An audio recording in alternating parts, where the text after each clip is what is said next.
2022 मध्ये शिर्डीमध्ये एका संस्थान कर्मचाऱ्याने आत्महत्या केली. संस्थान कर्मचाऱ्याचं नाव होतं विकास दिवटे आणि या विकास दिवटेच्या भावाने म्हणजे राजेंद्र दिवटे याने शिर्डी पोलिसामध्ये एक तक्रार दाखल केली होती आणि त्या तक्रारीमध्ये जी सुसाईड नोट विकास दिवटेने लिहून ठेवली होती ती सुद्धा होती. त्या सुसाईड नोटमध्ये अ, विकास दिवटेच्या आत्महत्येला कारणीभूत म्हणून सर्वप्रथम कॅप्टन खरात, भोंदू बाबा कॅप्टन खरात याचं नाव होतं. परंतु काही दिवसानंतर चार्जशीट दाखल होण्याच्या आधी ते नाव चार्जशीटमधून वगळण्यात आलं आणि कोर्टामध्ये जी केस चालते ती कॅप्टन खरातच्या नावाशिवाय चालते.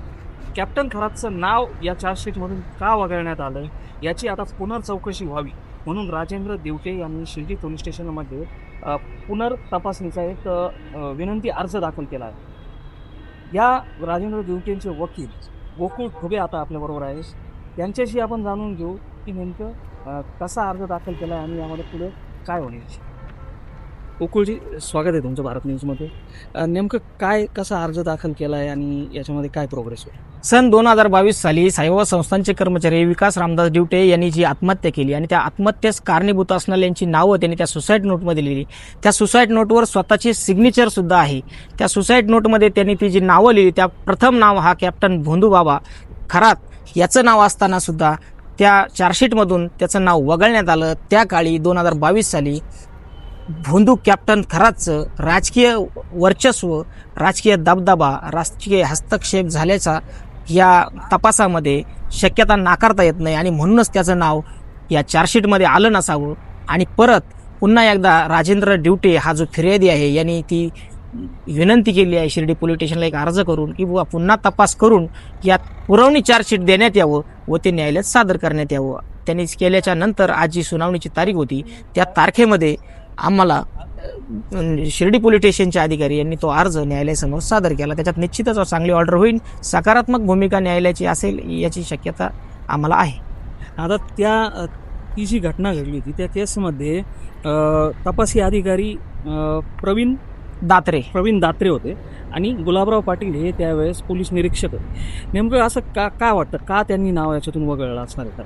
आता त्या काळी कॅप्टन खरातचा राजकीय दबदबा आणि त्या काळी सुवर्णकाळ म्हणावा लागेल त्याचा बी.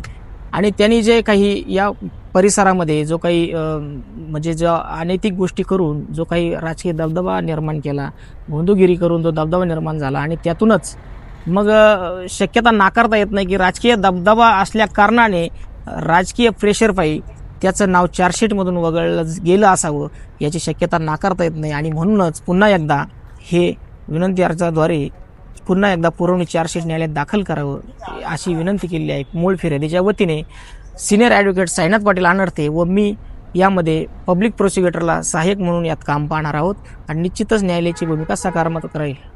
आता न्यायालयाकडून काही FIRची मागणी वगैरे केली गेली आहे का, नेमकं काय?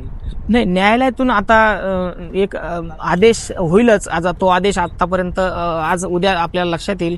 शिर्डी पोलीस स्टेशनला आपण जर वेळोवेळी यात येत असाल तर तुम्हाला त्यामध्ये कळेल का न्यायालयाने नेमकी काय निर्देश दिलेले आहेत. आज आपण इथं असल्याकारणाने आज कोर्टामध्ये पाठीमागून न्याय झाल्याच्या नंतर न्यायनिवाडा झाल्याच्या नंतर ते आपल्याला लक्षात येईलच. काय वाटतं याची जो तपास आहे तो होईल की काय? यामध्ये निश्चितच पुनर्तपास होणार आहे. याचं कारण असं आहे की सुसाईड नोट ही सगळ्या माध्यमांनी दाखवलेली आहे आणि त्या माध्यमांनी दाखवल्यामुळे हा पुन्हा एकदा तपासाचा भाग आपल्या समोर आलेला आहे की पोलीस प्रशासनावर या ठिकाणी प्रश्नचिन्ह निर्माण होतील. जर हा तपास पुन्हा झाला नाही तर प्रश्नचिन्ह निर्माण होणार आहेत. हा तपास सर्व बाजूने व्हावा. साईबाबा संस्थांमधून त्याला हॅरेसमेंट होत होती. पूर्ण साईबाबा संस्थांचे अधिकारी यामध्ये इन्व्हॉल्व आहेत का, या ठिकाणी काही हस्तकांमार्फत त्यांनी मनी लॉन्ड्रिंग असतील, जमिनीचे व्यवहार असतील आणि काही व्याजाचा व्यवसाय त्याचा इथं चालू होता, ते हस्तक कोण आहेत या सर्व लोकांची चौकशी झाली पाहिजे. आणि म्हणूनच का त्याला जी झालेली हॅरेसमेंट त्या हॅरेसमेंटपायी त्यांनी ही आत्महत्या केली आहे आणि त्यांनी त्या सुसाईड नोटमध्ये ते नमूद देखील केलेलं आहे.